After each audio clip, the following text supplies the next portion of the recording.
જો ક્રમિક ભરતી નહીં થાય તો કોમન ઉમેદવારો 2800થી 3000 જેટલા હોવાનાથી અંદાજિત 3000 સીટનું નુકસાન થશે. મતલબ 24,700ની સામે માત્ર 21,000ની ભરતી થશે. તાત્કાલિક અસરથી ક્રમિક ભરતી નહીં કરે તો ગાંધીનગર ખાતે ફરીથી કાયમી શિક્ષકોની ભરતી બાબતે આંદોલન કરવામાં આવશે તેવી ચીમકી આપવામાં આવી. હવે જોઈએ આમતક ન્યૂઝ બ્યુરોનો એક વિસ્તૃત અહેવાલ. 25/2/25ની પ્રેસ નોટ મુજબ શિક્ષણ સહાયક 9થી 12ના ધોરણની તમામ ભરતી પ્રક્રિયા એપ્રિલ સુધીમાં પરિપૂર્ણ કરી દેશું તેવી જાહેરાત કરવામાં આવી હતી. એપ્રિલ મહિનો પરિપૂર્ણ થવા આવ્યો છે. મે માસ શરૂ થઈ ગયો છે. આમ છતાં હજી ભરતી પરિપૂર્ણ કરવામાં આવી નથી. 1-8-2024ની ભરતી માટેનો કાર્યક્રમ તારીખ સાથે 2 દિવસ પહેલાં આપી દીધેલ છે. શિક્ષણ મંત્રી દર વખતે એવું કહેતા હતા કે ક્રમિક ભરતી જ કરીશું.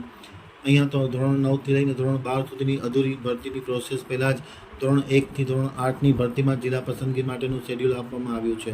જો ક્રમિક ભરતી નહીં થાય તો કોમન ઉમેદવારો 2800થી 3000 જેટલા હોવાથી અંદાજિત 3000 બેઠકનું નુકસાન થશે. મતલબ કે 24,700ની સામે માત્ર 21,000ની ભરતી થશે. ઉમેદવારોની માંગ 9થી 12ની શાળા ફાળવણી બાદ જ 1થી 8માં જિલ્લા ફાળવણી કરવામાં આવે તો જ ક્રમિકોને ફાયદો થાય એમ છે.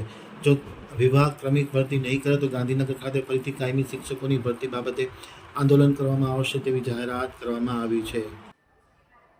નમસ્કાર, હું Tejas Majithia, TET TAT pass ઉમેદવાર. આજે મીડિયા મારફતે મારે શિક્ષણ વિભાગ, શિક્ષણ મંત્રી અને ગુજરાતના સીએમ સાહેબ સુધી એક મેસેજ પહોંચાડવો છે કે ગત 24 ફેબ્રુઆરી 2025ના રોજ ટેટ ટાટ પાસ ઉમેદવારોએ છે ગાંધીનગર ખાતે આંદોલન કરેલું.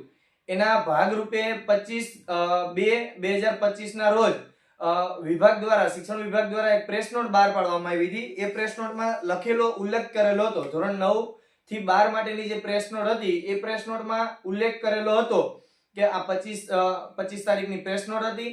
એમાં ઉલ્લેખ કરેલો હતો કે શિક્ષણ સહાયક સરકારી અને ગ્રાન્ટેડ માધ્યમિકની ભરતી બાબતે એમાં ઉલ્લેખ કરવામાં આવેલો હતો કે અમે એપ્રિલના અંત સુધીમાં છે એ તમામ ભરતી પ્રક્રિયા છે 9 થી 12ની પૂર્ણ કરી દેશું. એ માધ્યમિકની પૂર્ણ કરવાની વાત થઈ હતી અને ઉચ્ચતર માધ્યમિક બંનેની જોવા જાય તો એપ્રિલના અંત સુધીમાં પૂર્ણ કરવાની વાત થઈ હતી. આજે 30 એપ્રિલ 2025, આજે એપ્રિલ મહિનાનો છેલ્લો દિવસ છે, પરંતુ આજ દિન સુધી 9 થી 12માં એક પણ શિક્ષકને નિમણૂક પત્ર એનાયત કરવામાં નથી આવ્યો. મતલબ કે શિક્ષણ વિભાગ દ્વારા જે પ્રેસ નોટ આપવામાં આવ્યું હતું એના કાયદેસરના જોવા જાય તો ધજાગરા થઈ રહ્યા છે. એનું કારણ કે ભાઈ ઓલરેડી જોવા જાય તો 9 થી 12નું છે ડોક્યુમેન્ટ વેરિફિકેશન પણ થઈ ગયું છે, એનું પીએમએલ પણ આપી દીધું છે વિભાગ દ્વારા. છે એના ડોક્યુમેન્ટની જે ચકાસણી કરવાની હોય એ પણ થઈ ગયું છે. પ્રોવિઝનલ મેરિટ લિસ્ટ 2 અને વાંધા અરજી અને ફાઇનલ મેરિટ લિસ્ટ અને શાળા પસંદગી, જિલ્લા પસંદગી, બસ આટલી પ્રોસેસ બાકી છે.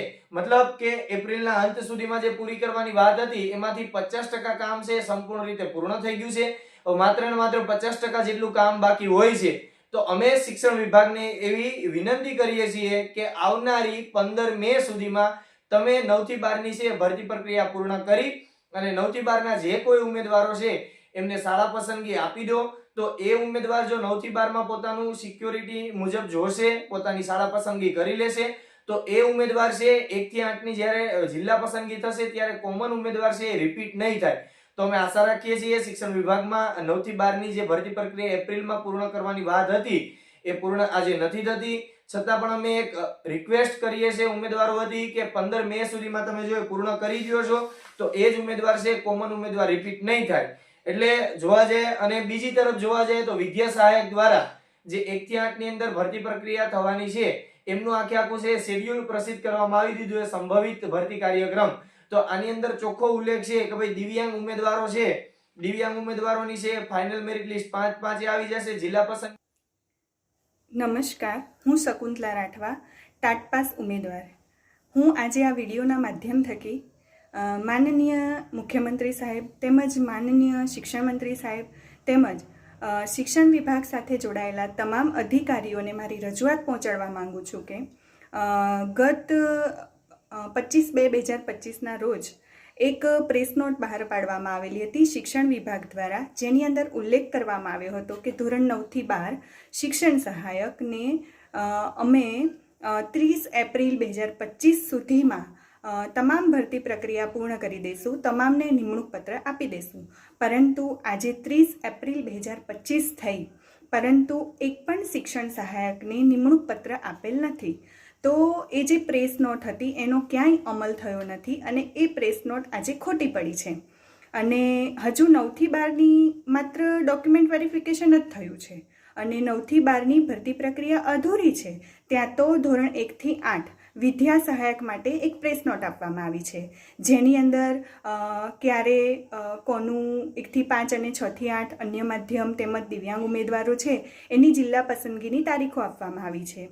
અમારી માત્ર એક જ રજૂઆત છે કે 22/5 જ્યારે 1થી 5નું જિલ્લા પસંદગીની કાર્યવાહી શરૂ થાય છે એ પહેલાં તમામ જે 9થી 12ના ઉમેદવારો છે, શિક્ષણ સહાયકો છે, એને નિમણૂક પત્ર આપી અને જેટલી પણ ભરતીની પ્રોસેસ બાકી છે એ પૂર્ણ કરી અને સત્વરે 15 મે પહેલાં શાળામાં હાજર કરવામાં આવે, નિમણૂક પત્ર એનાયત કરવામાં આવે.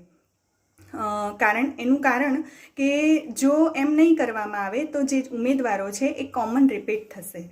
માત્ર અમારી મુખ્ય માંગણી એટલી જ રહેલી છે કે જ્યારે તમે વાત કરતા હતા કે ક્રમિક ભરતી કરીશું, તો એ ક્રમિકનો મતલબ ત્યારે જ થશે કે જ્યારે પહેલાં 9થી 12ની તમામ ભરતી પ્રક્રિયા પૂર્ણ કરવામાં આવે અને પછી 1થી 8ની ભરતી પ્રક્રિયા પૂર્ણ કરવામાં આવે. અમારો માંગણી મુખ્ય એટલી જ છે કે ભરતી પ્રક્રિયા ક્રમિક રીતે સત્વરે પૂર્ણ કરવામાં આવે. ધોરણ 1થી 12 તમામની તમે જે પ્રેસ નોટ મુજબ જે તારીખો આપેલી છે એ પ્રમાણે વિદ્યા સહાયકને પણ હાજર કરવામાં આવે અને આ રીતે અમે સતત 2 વર્ષથી આપને રજૂઆત અને આવેદન કરતા રહ્યા છીએ. અમારી માંગણીને ધ્યાનમાં રાખી અને તમામ 1થી 12ની ભરતી પ્રક્રિયા જે છે એ પૂર્ણ કરી અમને સત્વરે શાળામાં હાજર કરવામાં આવે.